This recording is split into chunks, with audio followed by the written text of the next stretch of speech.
To assess cranial nerve 11 in my patient, I would be assessing for my patient's shoulder movement, and I would assess that my patient is able to rotate their head bilaterally. I would have them to rotate their head bilaterally by turning their head side to side or up and down. I would assess their shoulder movement by having them shrug their shoulders or do movements such as abduction and adduction, and if they're able to do those movements without any signs of resistance or any pain or tenderness, I will note that cranial nerve 11 is intact. After I have assessed cranial nerve 11, I will go ahead and move on to assessing my patient's eyes, and I will start by inspecting the external ocular structure of my patient's eyes. I'm checking for any signs of discharge or redness. I will also go ahead and assess my patient's conjunctiva and sclera. So as I'm looking at my patient's conjunctiva and sclera, I will note that the sclera is white and that the conjunctiva is pink and moist. Next, I will go ahead and assess my patient's pupils. So I would have my pen light for this, and when I'm assessing my patient's pupils, I'm assessing for their pupil size, that they're equal, round, and reactive to light upon accommodation. So as I'm checking my patient's pupils, I will take my pen light and I will shine the light into their eyes. And as I'm shining the light into their eyes, their pupils will constrict. And as I remove the light, their pupils will dilate. And that just assesses that their pupils are reactive to light.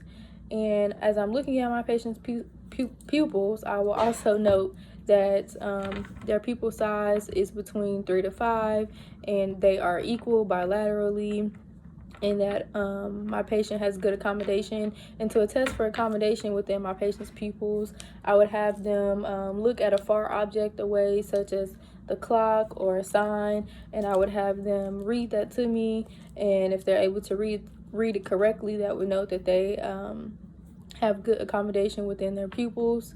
After that, I would go ahead and assess for cranial nerve 3, 4, and 6. And when assessing for cranial nerve 3, 4, and 6, I'm assessing for my patient's eye movement. And I would use the 6 cardinal field gaze test. And basically, I can use an object such as my pen light, or I would use a pencil or my finger, and I would move it in 6 different directions, and my patient would be able to follow those directions with just their eyes. They wouldn't move their head. And if my patient is able to do that with no signs of resistance, or there's no signs of nystagmus, I would note that my patient's cranial nerve 3, 4, and 6 are intact.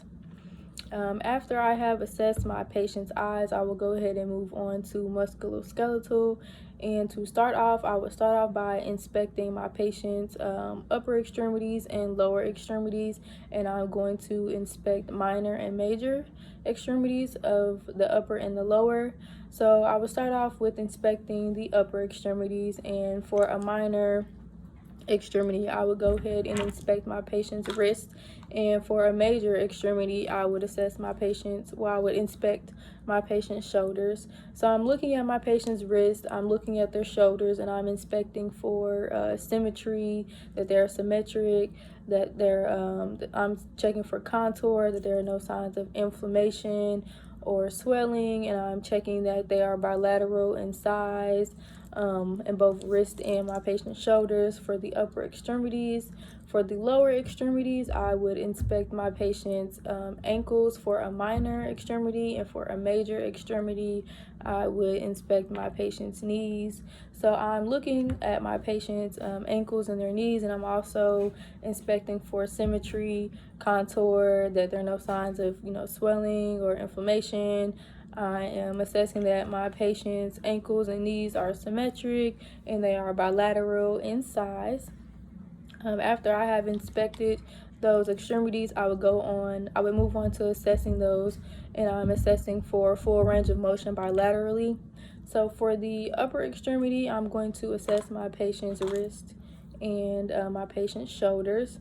So to assess my patient's wrist, I would have them do movements such as pronation and supination. So pronation and pronation and supination, pronation and supination. And if my patient is able to do these movements without any signs of resistance or pain, I would note that my patient has full range of motion bilaterally in their wrist, And I can also do things such as extending my patient's wrist, have them do an extension.